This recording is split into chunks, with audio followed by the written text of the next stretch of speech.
Belinda stood at the edge of the platform, her suitcase handle slick with sweat from her trembling grip. The station clock loomed above her, its hands creeping closer to the moment that would decide everything. 5 minutes. Just 5 minutes before the train arrived. Her heartbeat pounded in her ears, drowning out the distant hum of the crowd, the shuffling feet of impatient travelers, the occasional sharp whistle of a departing train. The cool evening breeze tugged at the loose strands of her hair, but she barely noticed. She was frozen, stuck between two realities, one in which she stepped onto that train and left behind everything familiar, and one in which she stayed and pretended she had never even considered leaving. Her phone vibrated in her pocket. She pulled it out with hesitant fingers. Mom. Another missed call. The fourth one today. Belinda could hear her mother's voice in her head, full of worry, laced with disappointment. You have a good life here. A stable job, a decent apartment. Why throw it all away for uncertainty? Because she wanted more. Or, at least she thought she did. The letter in her purse felt heavier than paper should. The offer, bold, exciting, terrifying, burned in her mind. A new city, a new job, a fresh start. It was everything she had dreamed of, wasn't it? Then why did her legs refuse to move? A shrill announcement crackled over the speakers. Train 217 to Westbridge arriving in 3 minutes. 3 minutes. Belinda swallowed hard, her throat dry. She thought about the apartment she would leave behind, the one with the leaky kitchen sink and the bookshelf crammed with half-read novels.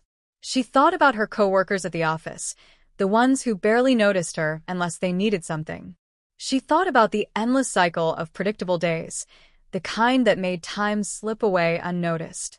And yet, she thought about the risk, the uncertainty, the voice in her head whispering, "What if you fail?" Her suitcase felt impossibly heavy, her feet leaden.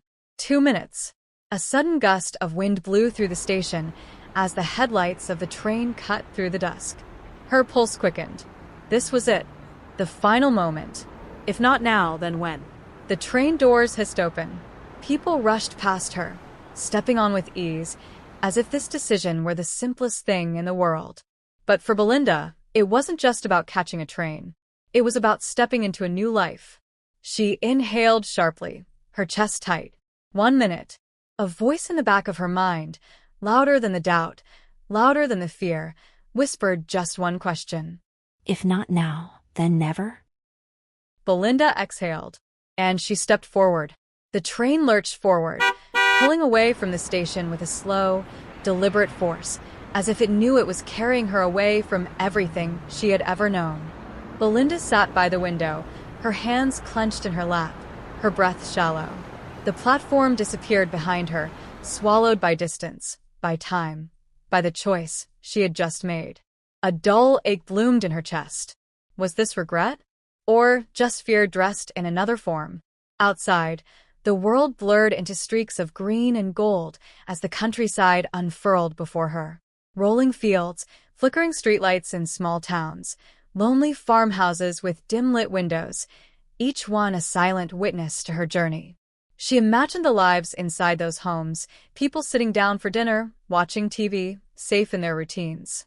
Routines she had just shattered for herself.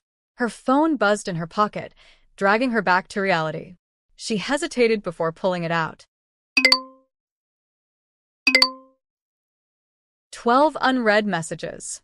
Her best friend, Kara. Did you actually leave? Please tell me you're joking. Her manager at work. I heard you quit. No notice. Really? Her mother, again. This time just one message. I hope you know what you're doing. Belinda exhaled shakily and let the phone drop into her lap. She didn't know. That was the problem. A deep voice came over the train's intercom. Next stop, Hillstone. Estimated arrival in 20 minutes. 20 minutes. She had been gone for 20 minutes. It already felt like a lifetime. She glanced at the other passengers. A mother soothing her fussy toddler. A man typing furiously on his laptop. An elderly woman reading a book, her lips moving slightly with the words. They all looked so sure, as if they belonged exactly where they were. Belinda didn't. A wave of nausea rolled over her, and she clenched her fists. Maybe this was a mistake. Maybe she should have stayed. She could have unpacked her bag, returned to work with an awkward excuse, told her mother she had come to her senses. The thought was both comforting and suffocating. Her reflection in the window stared back at her, wide-eyed, uncertain. If not this, then what? Her mind raced. She could go back. She could step off at the next stop, find the first train heading in the opposite direction. It wouldn't be too late. But then a what? Slip back into the same life she had been so desperate to escape? Spend the next 5 years wondering what could have been? She had taken the first step. Going back now would mean admitting that she wasn't brave enough to keep going. Another deep breath. She forced herself to look forward instead of back. The city awaited. The unknown awaited. If not this, then nothing. She tightened her grip on the armrest. She wasn't going back. The city was a beast that swallowed Belinda whole. The moment she stepped off the train, it loomed over her, towering glass buildings reflecting the evening sky, streets pulsing with headlights and restless bodies moving at a pace she could barely keep up with. Everything smelled different: metal, coffee, ambition, and a faint trace of rain clinging to the air. It was nothing like home. She dragged her suitcase through the crowded station, her stomach knotted with tension. The excitement that had flickered in her chest before was dying, replaced by something colder. Doubt. By the time she reached her tiny rented apartment, a shoebox with peeling walls and a window that barely opened, she was exhausted. She threw herself onto the lumpy mattress, her suitcase still zipped shut beside her. What have I done? The thought came unbidden, curling around her like a whisper in the dark. The next morning, she arrived at her new job early, eager to prove herself. But the city didn't care about eagerness. The office was a maze of unfamiliar faces, polite but distant, their conversations clipped and hurried. She was no longer someone who had spent years building a reputation. Here she was no one. You're Belinda, right? Her new supervisor, a sharp-eyed woman named Julia, barely glanced up from her screen. Your first task: go through these reports, check for errors. Deadlines tomorrow morning. Belinda blinked. Oh, sure. I can do that. Julia gave her a curt nod before turning away. No welcome speech, no introductions, no warmth. As Belinda settled at her desk, reality pressed down on her shoulders. This wasn't going to be easy. By the end of the week, she was drowning in work she barely understood, trying to keep up with people who moved like they had been born for this. She got lost twice in the massive office building, spilled coffee on a stack of reports, and had to redo them at midnight. No one noticed or cared. She sat alone at lunch, staring at her phone, tempted to text Kara, to call her mother, to admit that she had made a terrible mistake. But what would she say? I don't belong here. I don't think I ever will. The words tasted like failure. One evening, after another long, silent day at work, she ducked into a quiet cafe, needing a moment to breathe. She curled her fingers around a warm mug, staring blankly at the steam rising from her coffee. Then she heard it, 2 women at the next table talking in hushed voices. I should have taken the offer. One of them sighed. I wanted to, but I was scared. And now, I can't stop thinking about what might have happened if I had. Belinda's fingers tightened around her cup. The words sliced through her, raw and unforgiving. She could see her old self in that woman, the version of her that had almost stayed, that had almost let fear decide her future. And then another voice echoed in her mind, one she had pushed away. If not struggle, then stagnation. The thought sent a shiver down her spine. She had come this far. She wouldn't let the fear win now. Setting down her empty cup, she stood up, her resolve hardening. Tomorrow, she would try again. And the next day, and the next, until the city finally noticed her. The city stretched out beneath her, a shimmering sea of lights. From the rooftop, Belinda could see everything: the endless stream of traffic below, the towering skyscrapers, the neon signs blinking in the distance. It all felt different now. Not foreign. Not overwhelming. Hers. She inhaled deeply, letting the cool night air fill her lungs. Months ago, she had stood on a train platform, paralyzed by fear. Now, standing here, she could hardly recognize the woman she had been. The road had not been easy. There had been nights she had cried into her pillow, wondering if she had made the biggest mistake of her life.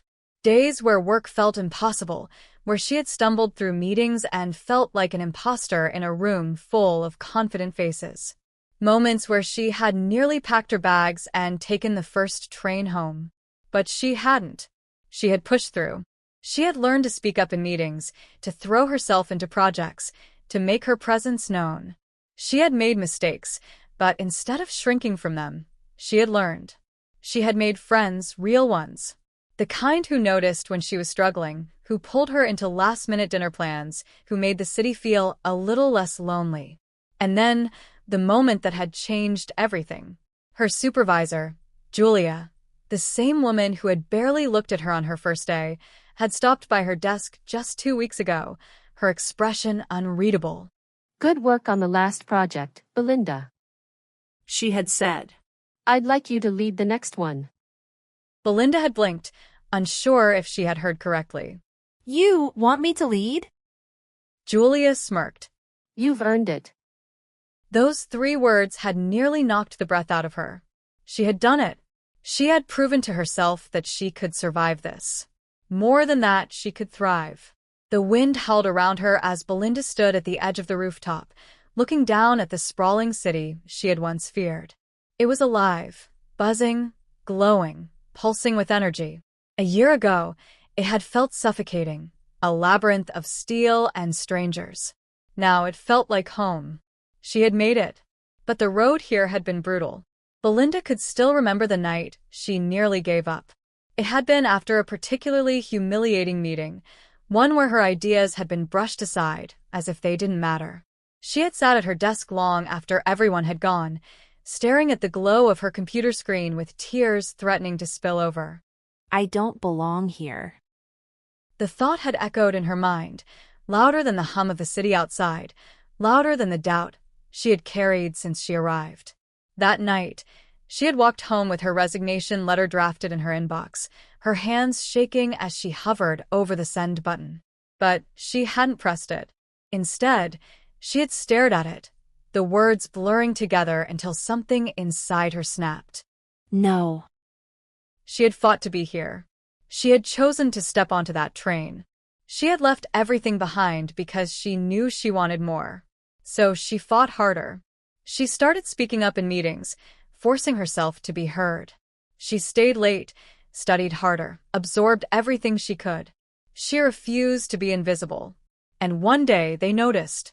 Julia, her once distant supervisor, had called her into her office with an unreadable expression.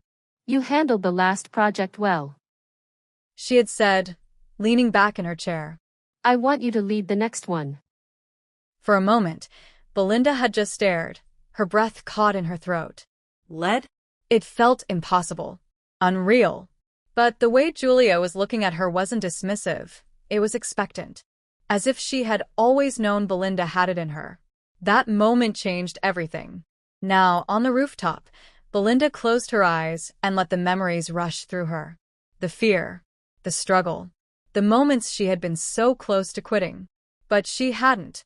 And because she had pushed through the storm, she was standing here now, not as the lost girl who had stepped off a train into the unknown, but as someone who had built herself anew. She opened her eyes, looking over the city with something different in her chest. Not fear, not doubt, but certainty. If not struggle, then stagnation. If not risk, then regret. If not fear, then growth. A slow, knowing smile spread across her face as she whispered the final truth to herself. If not now, then never. She turned and walked back inside. There was still more to conquer.